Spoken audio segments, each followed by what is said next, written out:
너희는 그 은혜에 의하여 믿음으로 말미암아 구원을 받았으니 이것은 너희에게서 난 것이 아니요 하나님의 선물이라. 행위에서 난 것이 아니니 이는 누구든지 자랑하지 못하게 함이라. 우리는 그가 만드신 바라 그리스도 예수 안에서 선한 일을 위하여 지으심을 받은 자니 이 일은 하나님이 전에 예비하사 우리로 그 가운데서 행하게 하려 하심이니라. 아멘. 우리 앉으시기 바랍니다. 기도해야 되겠습니다. 하나님 아버지, 저희들을 또 한 주간의 삶 가운데 가장 참 복된 날, 주의 날, 안식일, 또 거룩한 날 이 자리에 불러주심을 감사합니다. 이 시간 저희들이 말씀을 통해서 우리 삶에 또 새로운 질서와 또 새로운 표대와 또 새로운 생기와 또 새로운 의미가 충만하게 쏟아 부어지기를 소망합니다. 우리의 육신은 반대 방향으로 가려고 합니다. 우리의 육신은 파멸의 길로 가려고 합니다. 그 과정은 편할지라도 결국은 파멸의 길로 우리를 인도합니다. 하지만 예수님께서 천국으로 향하는 문은 좁은 문이고 협착하고 그 길이 좀 험할지라도 안으로 들어갈수록 광대하고 영광스럽고 평안이 있고 그리고 영생이 있는 길인 것을 말씀하셨습니다. 우리도 그 길을 분별할 수 있도록 주님 도와주시옵소서. 예수님 이름으로 기도합나이다. 아멘. 자, 우리가 최근에 요한복음을 통해서 공부한 것은 예수님께 뿌리 박아서 열매를 맺어라. 그 열매가 평강, 기쁨, 또 사랑 여러 가지를 봤는데 좀 구체적으로 그럼 무엇이 열매인가를 우리가 생각해 봐야 되겠습니다. 그래서 네 가지 이유로 오늘 에베소서 말씀을 보고 다음 주부터 다시 요한복음 돌아가는데 네 가지 이유인데, 첫째는 구체적인 실천을 생각해 보기 위해서 우리가 내적 양분이 외적 열매로 나타날 때 열매죠, 그죠? 가지가 양분을 빨아들이면 이게 열매로 나타나는 것이 열매인데 그것이 구체적으로 어떻게 무슨 열매를 맺어야 되나 생각을 해봐야 되겠습니다. 그러니까 이론으로 끝나는 진리는 진정한 진리가 아니다. 그래서 이것이 삶의 변화로 나타나겠다. 두 번째, 크리스천이 되는 것과 제자가 되는 것은 별개입니다. 예수님께서 너희가 열매를 많이 맺으면 내 아버지께서 영광을 받으실 것이요 너희는 내 제자가 되리라. 자, 열매도 저절로 맺히지 않고 제자도 저절로 되지 않아요. 엄격히 말하자면 크리스찬은 만들어져요. 하나님의 은혜에서. 크리스찬은 태어져 나지만 제자는 훈련으로 만들어진다. 크리스찬은 생기는 거지만은, 크리스찬은 태어나는 거지만은 제자는 만들어지는 것이죠. 그래서 크리스찬으로 태어난 것이 목적이 아니라, 구원받는 것이 목적이 아니라, 하나님의 자녀로 태어나는 것이 목적이 아니라, 큰 출발이지만 목적은 뭐예요? 제자로 자라가는 거죠. 여러분 아기 낳고 난 다음에 이제 목적이 이루어졌어. 물론 아기 낳는 목적은 이루어졌죠. 그러나 아기 낳고 난 다음에 이제 끝났어. 이제 다 이루어졌어. 그렇게 안 하죠. 아기 낳고 나면은 이 아기가 어떻게 자랄까가 이제 그 목적이 되는 것이죠. 크리스천도 마찬가지입니다. 거듭나는 것은 하나님이 하시는 그냥 자연스러운 초자연적인 일시적인 그런 일이지만 그 뒤에 우리는 남녀노소를 막론하고 제자의 삶을 살아야 되겠다. 그리고 세 번째, 요즘 우리가 요한계시록을 공부하고 있습니다. 그 가운데 7개의 교회를 공부하고 있는데 대부분의 교회들이 예수님께서 진단을 하세요. 진단하시고 칭찬과 책망을 하세요. 너는 이건 잘하는데 이건 좀 이건 좀 잘못하고 있어. 어떤 교회는 칭찬만 있는 교회도 있어요. 2개. 근데 칭찬만 있다 해가지고 이 세상에 완벽한 교회가 있냐? 그건 아니고, 예수님께서 보실 때 그래도 예수님께서 우리에게 완벽을 원하시는 것이 아니고 우리가 할 수 있는 부분에 대해서 예수님께서 하고 있으면은 거기에 대해서는 칭찬하시고 책망하지 않더라. 그래서 서머나 빌라델비아 교회 책망이 없습니다. 근데 라오디게아 교회 같은 경우는 아예 책망밖에 없어요. 칭찬이 없어. 그런데 그 중에 보면은 에베소 교회라고 첫째 교회가 있는데 좀 우리 교회가 좀 눈여겨봐야 될 교회인데 어떤 교회냐면은 영적 분별력, 교리적 분별력, 거짓 선생들을 알아채기, 그러니까 말씀에 능통하고 굉장히 분별력이 있고 그 다음에 거짓 가르침을 잘 알아내고 그리고 신학적 지식이 높아요. 그런데 책망을 받았어. 왜 책망받았냐면 사랑의 행위가 없어. 그래서 아무리 많이 알아도, 아무리 많이 습득해도 사랑의 행위가 없으면은 그것은 장점인 동시에 단점이 되더라. 그래서 세 번째가 그 이유고, 네 번째, 우리는 하나님 앞에 설 날들을 생각해야 합니다. 뭐 세상이 휘숭숭하고 뒤숭숭하고 세상이 무슨 앞으로 더 험악해질 것 같아, 지구 종말이 다가오고 있어, 이런 걸 떠나가지고 누군가 그랬죠. 이 한 사람이 했다고 말할 수 없는 말이죠. 고대 그리스 철학자도 말했고 중세 예술가들도 말했고, 누가 그랬죠? 인생은 짧고 예술은 길다. 인생은 짧다. 인생이 짧아요. 시간이 빨리 가요. 그리고 인생이 짧으면서도 참 안타까운 게 인생이 허무해요. 의미 있게 보내는 시간이 별로 없어요. 하루에 3분의 1은 자고 한 3분의 1은 걱정하고 한 2시간은 먹고, 그러니까 의미 있는 일로 보내는 시간이 별로 없는데 인생이 너무 짧아. 그래서 우리는 이 중세 이 수도승이나 또 신앙인들이 코람데오의 믿음의 정신으로 삶을 살았어요. 데오는 하나님이라는 뜻이죠. 라틴어로 코람, CORAM은 하나님의 임재 안에서. 여러분, 하나님 앞에 설날을 생각하는 사람은 현재를 하나님의 임재 안에서 살아가는 거예요.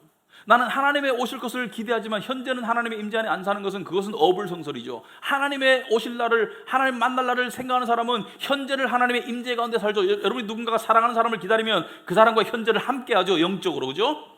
그래서 코람데오는 자신의 삶을 하나님이 함께 하시는 가운데 하나님의 통치 아래에서 하나님의 영광을 위해 사는 것을 코람데오라고 합니다. 우리는 이 신앙이 필요하다. 그리고 코람데오를 살아가는 사람은 열매를 맺게 되어 있다. 그래서 이런 여러 가지 이유로 열매 맺는 삶을 우리가 이야기해 볼 텐데, 오늘 3가지를 이야기해 보겠습니다. 첫째, 왜 열매를 맺어야 하나? 열매를 왜 맺어야 하나? 둘째, 열매를 왜 맺기 어려운가? 세 번째는 어떤 열매를 맺어야 하나? 어려운 거 없죠? 열매를 왜 맺어야 하나? 왜 열매 맺기 어려운가? 또 어떤 열매를 맺어야 하는가? 자, 열매 또는 행함, 선한 열매, 여기에 관해서 사도 바울은 오늘 본문에서 열매에 관한, 행함에 관한 획기적인 개념 정리를 해주고 있어요. 첫째는 열매는 소용없어, 쓸모없어. 둘째는 열매는 중요하고 쓸모있어.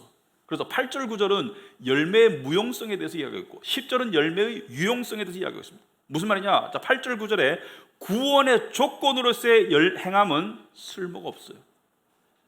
8절 보시면은 너희는 그 은혜에 의하여 믿음으로 말미암아 구원을 받았으니 이것은 너희에게서 난 것이 아니오 하나님의 선물이라.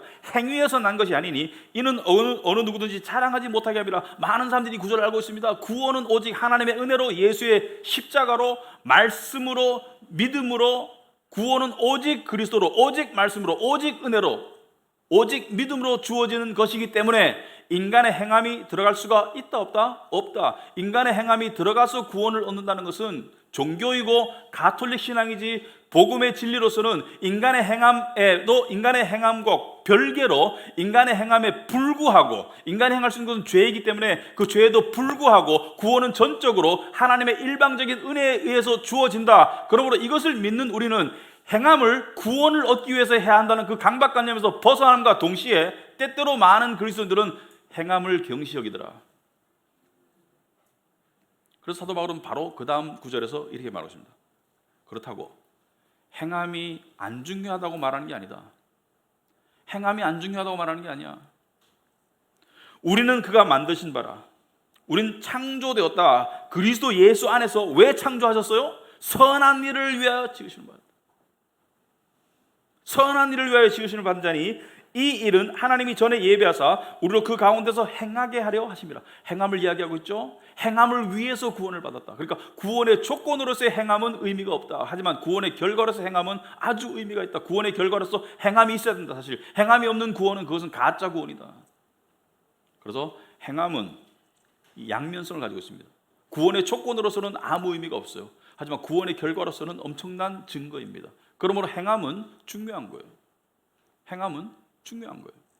자, 그런데 먼저 우린 창조의 목적에 대해서 생각해야 합니다. 하나님이 나를 왜 만드셨을까? 여러분, 모든 물건은 지은 바 이유가 있죠. 여러분들이 도자기 굽는 그 도기공이다. 근데 도자기를 구워. 그럼 어떤 거는 김치 담을 거, 어떤 거는 먹 담을 거, 어떤 거는 무슨 밥 담을 거, 어떤 거는 꽃을 꽂을 거, 여러 가지 용도로 여러분들이 그 토기장이가 도자기를 만들듯이 하나님이 인간을 왜 만드셨나 여러 가지 이유가 있습니다만 오늘 본문에 비추면 왜 만드셨어요? 선한 일을 만들어. 선한 일.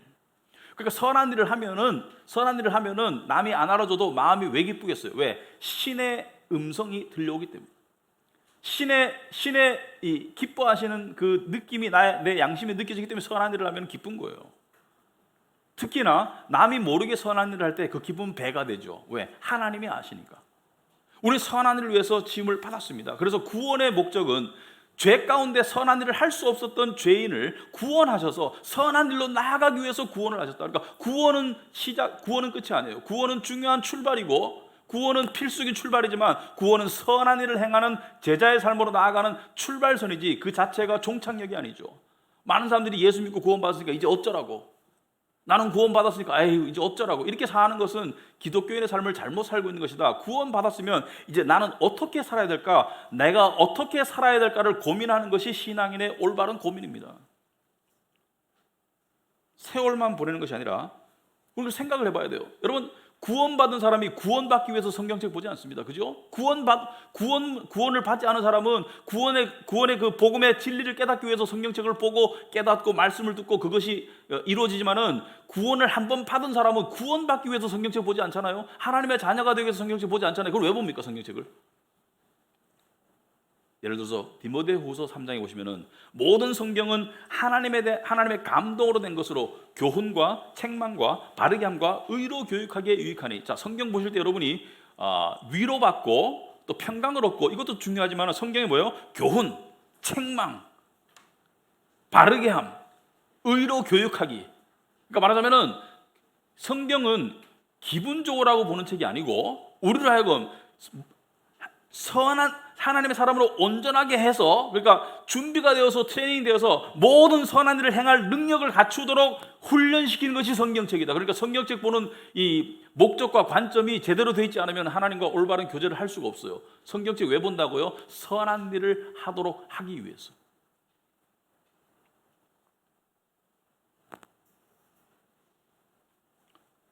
창조의 목적입니다. 하나님은 우리가 그냥 살으라고 만든 게 아니고, 하나님이 선하심을 닮아서 선한 일을 하라고 창조하셨어요.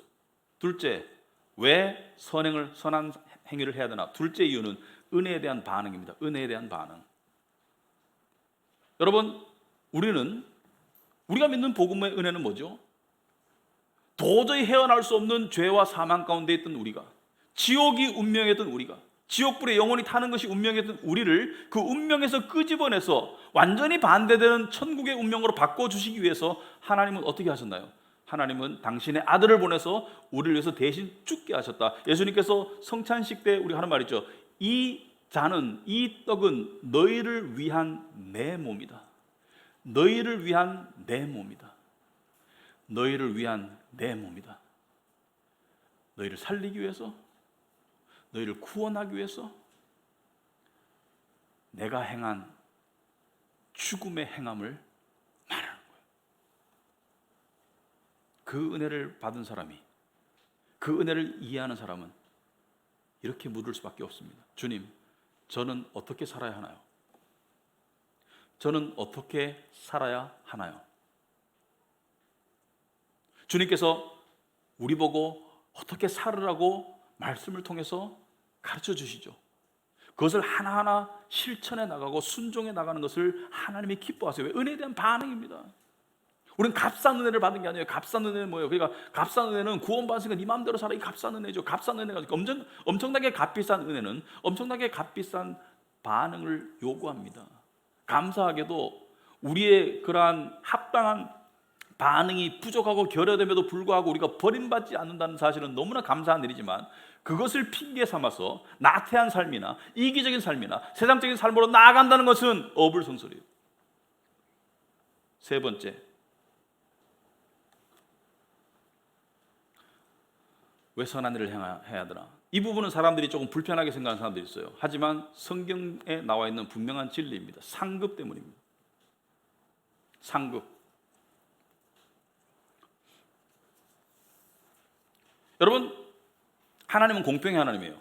제가 논리적으로 상급이 왜 필요한지 설명해 보겠습니다. 하나님은 공평의 하나님이에요. 그러므로 하나님은 모든 죄인을 구원할 때 공평하게 예수 그리스도를 통해서 구원하셨어요. 모든 죄인을. 그런데 마지막 심판 때 하나님은 믿음을 가진 사람과 믿음을 갖지 않는 사람에게 최후의 영원한 마지막 공평의 심판을 하실 때 믿음을 가진 사람은, 당신의 아들을 믿은 사람은 천국으로, 당신의 아들을 거부한 사람은 지옥으로. 그런데 이런 의문이 들죠. 믿음을 가졌어. 근데 내가 열심히 살고 선한 행위로 열매를 맺고 순종의 삶을 사는 것과 게을리 대충 살았을 때 그냥 천국 가잖아요. 그러면 그것도 공평인가? 어떤 이런 생각하는 사람이 있었습니다. 교회를 다니다 보니까 예를 들어서 비슷한 처지에 있는데 어떤 사람은 헌금을 충실히 하고 어떤 사람은 헌금을 소홀히 해. 근데 가만히 생각해 보니까 어떤 사람은 헌금을 충실히 하고 어떤 사람은 소홀히 하는데 받는 혜택은 똑같아. 그러므로 뭐하러 헌금을 많이 하고 뭐하러 헌금을 안 내고 이 차이가 뭔가? 그래서 목사님에게 물어봤어요. 목사님, 이럴 수가 있습니까? 그래서 일본 교회들이 한 방법이 매년 수입을 적어내라. 그래서 거기에 세금 매기듯이 헌금을 할당하는 교회들이 생겼어요. 일본에는. 왜냐하면 공평하라고. 그런데 성경적이지 않다고 생각합니다. 왜냐하면 헌금은 자기가 자발적으로 하는 거예요. 그런데 그 목사님이 답을 했습니다. 이 성도에게. 그 공평은 우리가 왈가왈부할 공평이 아니고 하나님께서 공평하게 하실 겁니다. 무슨 말이냐면 하나님께서 보물을 하늘에 쌓아두라라는 그 명령에 따라서 충실하게 살았던 사람과 그냥 자기만을 위해서 물질을 썼던 사람이 하나님 앞에 갔을 때 상급이 같을 수는 없습니다. 오늘 관련 말씀 보시면은 마태복음 10장 41절에 선지자의 이름으로 선지자를 영접하는 자는 선지자의 상을 받을 것이요 의인의 이름으로 의인을 영접하는 자는 의인의 상을 받을 것이요 또 누구든지 제자의 이름으로 이 작은 자 중 하나에게 냉수 한 그릇이라도 주는 자는 내가 진실로 너에게 이르노니 그 사람이 결탄코 상을 잃지 아니하리라 하시니라. 예수님께서는 냉수 한 그릇도 네가 나를 위해서 나를 믿는 믿음으로 네가 한 모든 행위는 결단코 상을 잃지 아니하리라. 그래서 어떤 때는 현재 상태에서 우리가 예를 들어서 뭐 악인이 잘 살고 선인이 못 살고 뭐 여러 가지 불공평한 게 있습니다. 하지만 마지막 날에 모든 공평은 절대 공평으로 이루어집니다. 그 공평을 이루는 통로 중에 하나가 상급입니다. 왜? 믿는 사람은 처벌받지 않아요. 감사하게도 예수님이 모든 벌을 받으셨기 때문에. 하지만 믿는 사람이 삶을 어떻게 살았느냐에 대한 그 공평을 이루는 수단으로 하나님께서는 상급을 말씀하시는 것을 우리가 알아야 합니다. 자, 그런데 왜 우리는 창조의 목적, 은혜에 대한 반응, 상급, 약속 이런 것 때문에 열매를 맺는 삶이 옳은데 왜 열매를 잘 맺지 못할까? 여러분 왜 열매를 잘 맺지 못하는 것 같아요? 답답할 때 있죠, 그죠? 열매를 맺어야 되는데 많이 열매가 잘 안 맺히죠. 왜 그럴까요? 여러 가지 이유가 있습니다만은 역사를 통틀어서 여러 가지 이유가 있습니다만은 가장 첫 번째 이유와 두 번째 이유가 다 우리 안에 있어요. 내가 열매를 맺지 못하는 이유는 저 사람이 나를 열받게 해서가 아니고 내가 열매를 맺지 못하는 이유는 바로 자기 중심성 때문입니다. 자기 중심성이 열매를 맺지 못하게 하는 거예요. 특별히 오늘날. 여러분 오늘날 사람들이요 죄악스럽게 여기지 않는 죄악, 뻔뻔하면서도 뻔뻔한지 모르는 죄악, 너무나 당연시 여겨지는 그 오늘날 사람들의 삶의 철학은 뭐냐면은 나의 행복, 나의 즐거움, 나의 안전, 나의 풍요, 나의 성공이 다른 어떤 것보다 우선시되는 가치이며 때로는 남을 밟고서라도 이루어도 무방하다.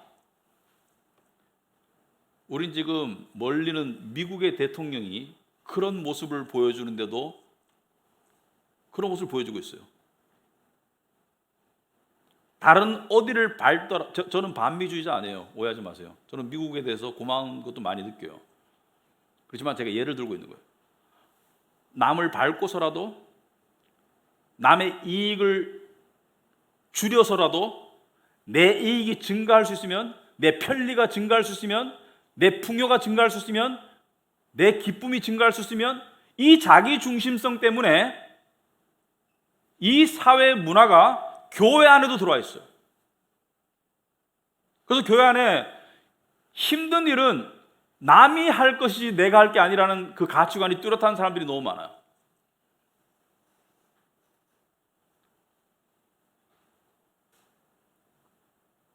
아까 물질 얘기도 했지만은 남이 내면 되지 뭐. 난 안 내도. 남이 봉사하면 되지. 난 안 해도. 이 자기 중심성이 우리를 얼마나 속이냐면은 자기 중심성을 통해서 인간은 행복으로 나아갈 수 있다고 착각하고 있는데 성경 말씀은 이 자기 중심성이 인간을 파멸시킨다고 그러고 있어요. 이 이기심이. 여러분 말세가 되면요 고통하는 때가 이른다고 성경에 경고와 예언이 되어 있죠. 말세가 되면 고통하는 때가 이른다. 근데 고통하는 이유를 나열을 해놨어. 근데 그 이유가 뭐예요? 디모데전서 3장 1절 보면은 너는 이것을 알라 말세에 고통하는 때가 이를 것이다. 말세가 고통스러울 것이다. 말세가 왜 고통스러워요? 첫 번째 이유가 사람들이 자기를 사랑해서, 그리고 두 번째가 돈을 사랑해서. 여러분 우린 돈을 제일 사랑하는 줄 아는데 돈보다 더 사랑하는 게 자기예요. 모든 걸 결정하는 이유가 나야 나.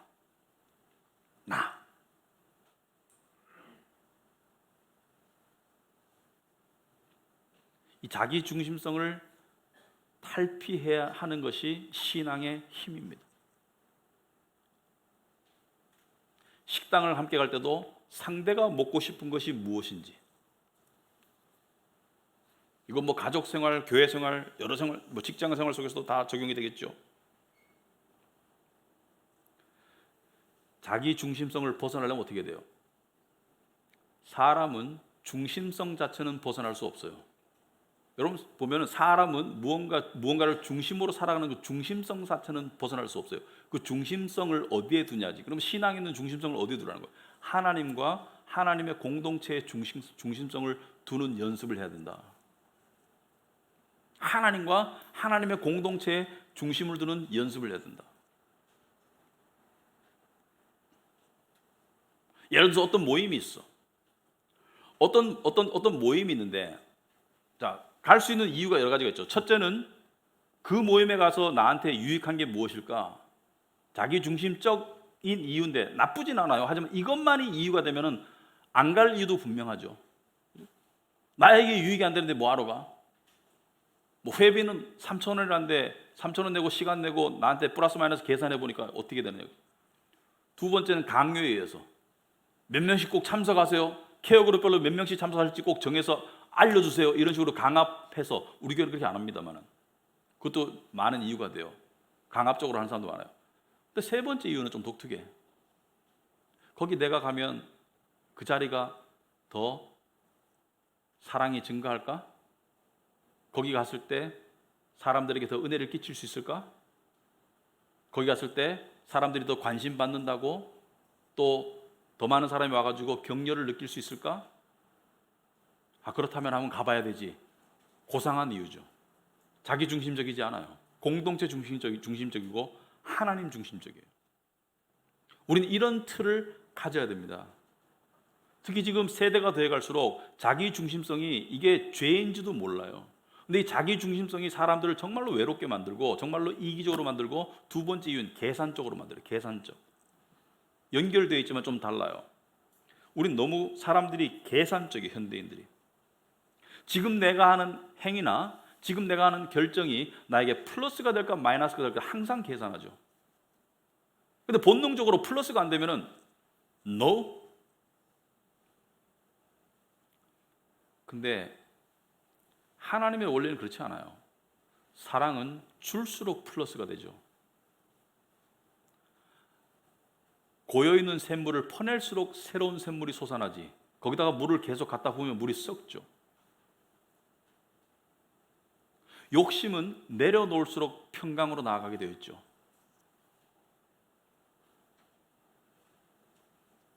때때로는 지는 것이 이기는 것이죠.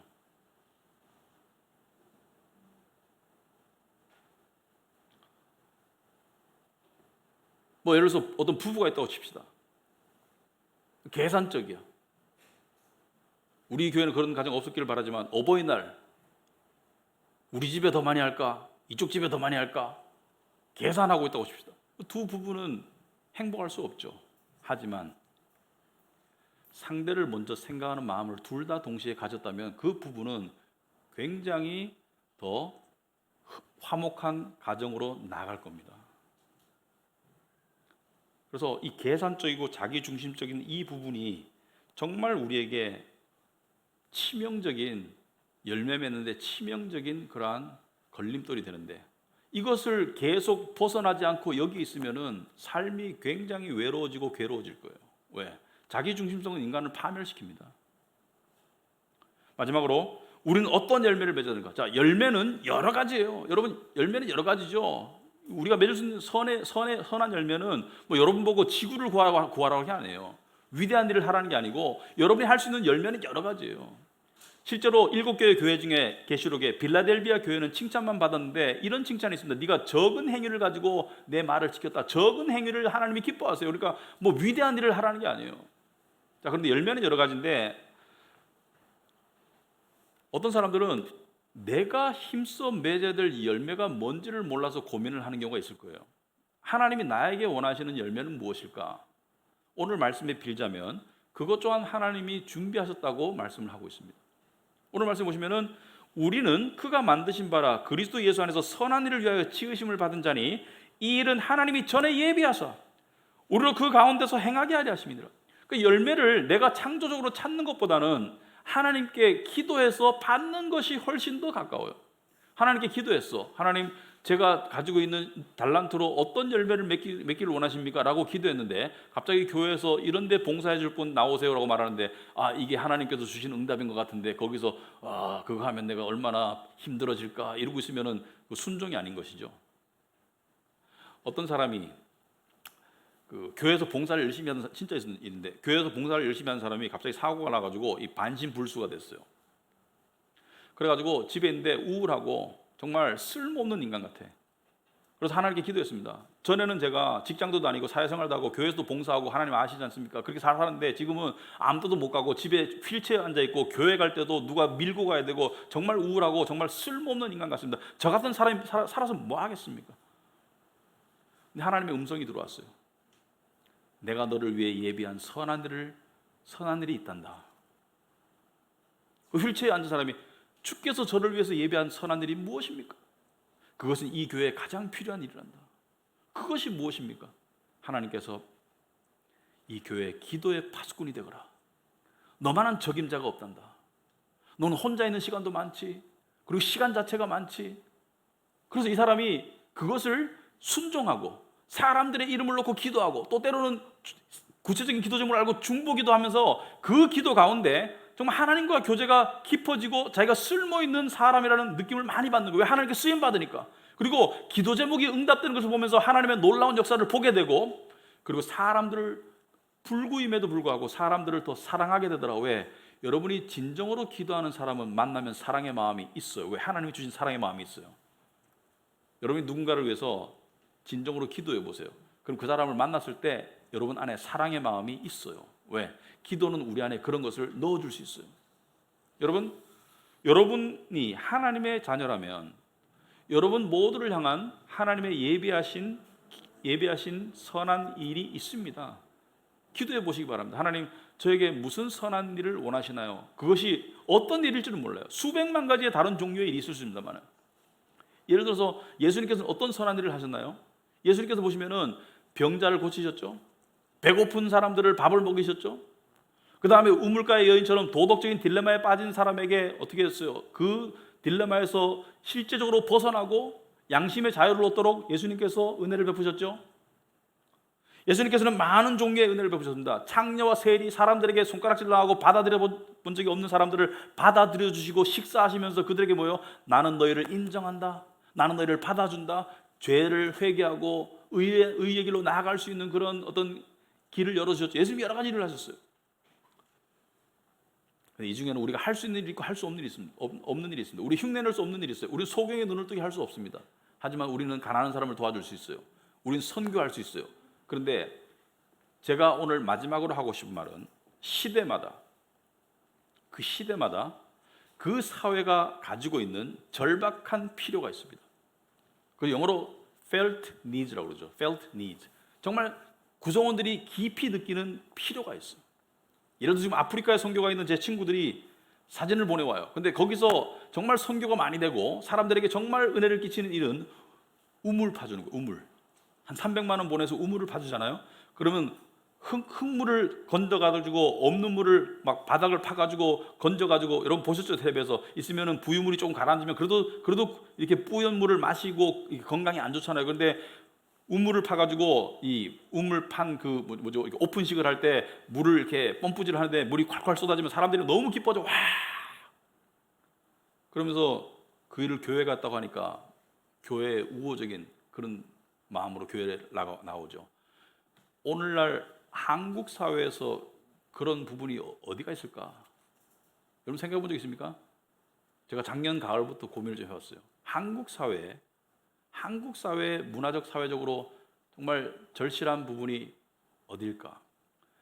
우리가 50년 전인 것 같으면은 먹고 사는 거죠, 그죠? 50년 전 같으면은 가난한 사람에게 밥을 먹이면은 그거 이상 가는 선행이 없겠죠. 배고픔이 보릿고개가 있었으니까. 근데 오늘날 그렇지 않아요.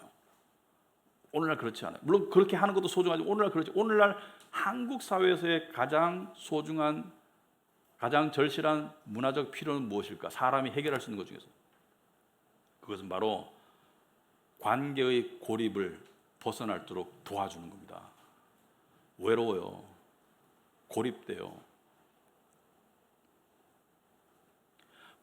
이 수많은 사람이 살면서 이웃이 없어요. 근데 교회도 그냥 왔다 갔다 하는 사람이 많아요. 그래서 우리가 케어 그룹도 하면서 이렇게 하는데 이 속에서 정말 하나님, 만약에 여러분이 하나님 저를 향해 예비하신 일이 무엇입니까? 라면 아마도 이런 답이 응답일 수 있습니다. 누구누구를 위해서 기도하고 관심을 보여주거라. 그리고 또 더 나아가서 저는 이 한국 사회가 교회 안팎을 막론하고 문제가 있다고 생각합니다. 그것은 뭐냐면은 수많은 건강한 남녀들이 자기의 의지에 반해서 싱글로 살아가고 있어요. 근데 제가 결혼할 때보다 그 당시보다 훨씬 더 훌륭한 싱글들이 자기의 의지에 반해서 싱글로 살아가고 있어요. 그 이유가 뭐냐? 그 이유를 알았으면 좋겠어요. 근데 많은 사람들이 특히 교회 안에 제가 이 생각을 하면은 좀 마음이 찡해요. 직장 가면은 직장 안에서는 게임 끝났어. 만날 사람 없어. 교회에 왔으면은 만날 사람은 대충 다 연결되고 이제 연결 안 될 사람들끼리 같이 형제 자매로 지내. 그죠? 형제 자매로 잘 지내. 형제 자매 이상이 안 돼. 근데 충실히 교회 가고 집에 가서 쉬고 직장 가고 충실히 교회 오고 세월만 계속하고 있잖아 지금. 너무나 아름다운 이 우리 청년들이, 그래서 제가 이 부분을 고민을 하다가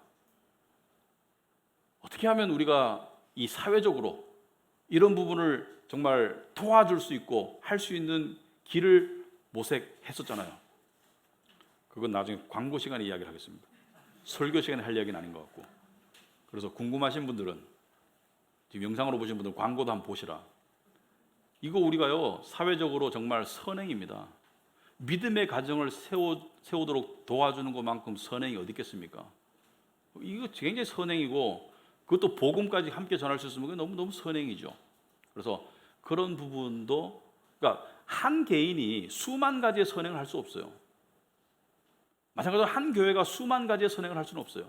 하지만 하나님께서 우리 교회에게 예비하신, 우리 공동체에게 예비하신 선한 일이 있을 것이다. 저는 그것을 기도하고 찾아가고 그것을 추구해 가는 것이 정말 삶의 보람이고 기쁨이라고 저는 생각합니다. 그래서 제 눈에 흙이 들어가기 전에 이 일을 이루고 죽어야 되겠습니다. 그래서 그런 쪽으로 우리가 생각해 보고 싶다. 그래서 결론적으로 선한 일을 고민해 보시기 바랍니다. 여러분을 향한 선한 일이 무엇이냐? 기도해 보시기 바랍니다. 뭔가 거창한 일이 아닐 수 있어요. 하지만 하나님께서는 자, 이제 기본부터 시작하자 이렇게 말씀해요. 기본부터. 모이기를 힘쓰고 기본부터 시작하자. 그리고 좀 더 나아가면은 자, 사랑은 오래 참고 가족을 대할 때 또 누구를 대할 때 우리 한번 오래 참아 볼까? 그죠?